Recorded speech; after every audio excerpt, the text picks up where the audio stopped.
भक्तों, आइए जानते हैं मोहिनी एकादशी व्रत कथा। एक समय की बात है जब प्राचीन भारत की भूमि पर धर्म, सत्य और भक्ति की गूंज हर दिशा में सुनाई देती थी। उसी काल में एक सुंदर और श्रीमद नगरी थी, भद्रावती। इस नगरी में राजा धृतिमान का राज्य था, जो न्यायप्रिय और प्रजा के हितैषी माने जाते थे। उनकी प्रजा सुखी थी, परंतु उनके अपने परिवार में एक गहरी चिंता ने जन्म ले लिया था। राजा धृतिमान के 5 पुत्र थे। उनमें से सबसे छोटा पुत्र धृष्ट बुद्धि अपने नाम के अनुरूप ही अत्यंत दुराचारी और उद्दंड था। जहां उसके बड़े भाई धर्म और सत्य के मार्ग पर चलते थे, वहीं धृष्ट बुद्धि को बुरे संगत की आदत लग चुकी थी। वह जुआ खेलता, मदपान करता और चोरी जैसे पाप कर्मों में लिप्त रहता। धीरे धीरे उसकी आदतें इतनी खराब हो गई कि उसने अपने ही परिवार को संकट में डाल दिया।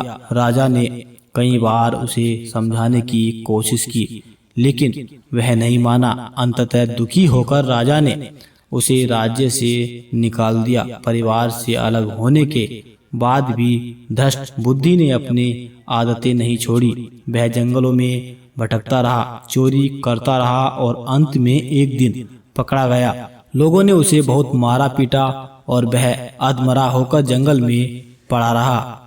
कुछ समय बाद जब उसे होश आया तो वह भूख प्यास से व्याकुल होकर इधर उधर भटकने लगा। धीरे धीरे वह एक शांत और पवित्र स्थान पर पहुंच गया, जहां एक महान ऋषि कैंडिन्य मुनि का आश्रम था। उस आश्रम का वातावरण अत्यंत शांत, पवित्र और दिव्य था। वहां वेदों की ध्वनि गूंजती थी और हर ओर भक्ति का भाव व्याप्त था। धृष्ट बुद्धि ने उस आश्रम में प्रवेश किया और अत्यंत विनम्र होकर मुनि के चरणों में गिर पड़ा। उसकी दशा देखकर मुनि को उस पर दया आई। उन्होंने पूछा, वत्स, तुम कौन हो और इस अवस्था में यहाँ कैसे पहुँचे? धृष्ट बुद्धि ने अपने जीवन की सारी कथा सुनाई। अपने पाप, अपने अपराध और अपने पतन की कहानी। उसकी आंखों में पश्चाताप के आंसू थे। वह बोला, हे मुनिवर, मैंने जीवन में केवल पाप किए हैं। क्या मेरे जैसे पापी का भी उद्धार हो सकता है?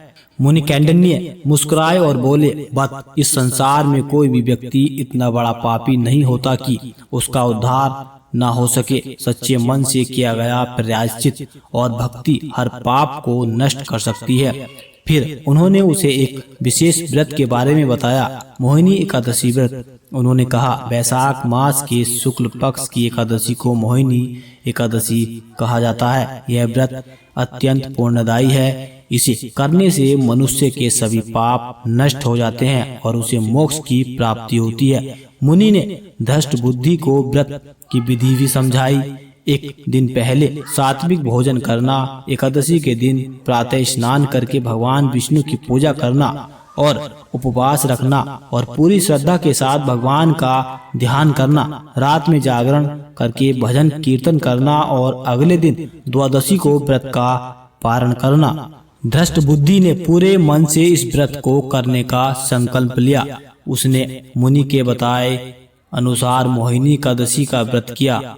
उस दिन उसने न तो कोई बुरा विचार किया, न ही किसी प्रकार का पाप कर्म। उसने पूरी श्रद्धा और भक्ति के साथ भगवान विष्णु का स्मरण किया। जैसे जैसे दिन बीतता गया, उसके मन में एक अद्भुत शांति और पवित्रता का अनुभव होने लगा। उसे लगा जैसे उसके सारे पाप धीरे धीरे धुल रहे हैं। रात भर उसने भजन कीर्तन किया और भगवान के नाम का स्मरण जाप करता रहा।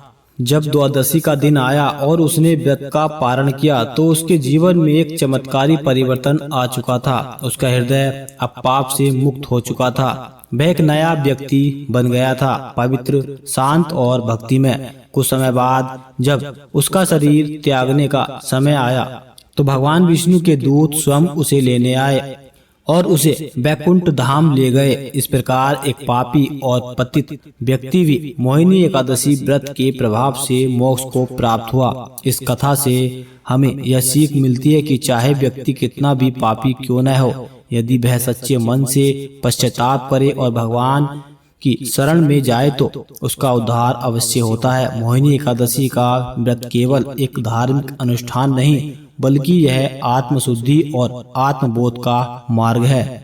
जब हम इस व्रत को श्रद्धा और विश्वास के साथ करते हैं तो न केवल हमारे पाप नष्ट होते हैं बल्कि हमारे जीवन में सुख, शांति और समृद्धि भी आती है। यह व्रत हमें सिखाता है कि जीवन में सही मार्ग चुनना और भक्ति में लीन होना ही सच्चा सुख है। इसीलिए मोहिनी एकादशी का व्रत हर व्यक्ति को अवश्य करना चाहिए ताकि वह अपने जीवन को पवित्र बना सके और भगवान की कृपा प्राप्त कर सके।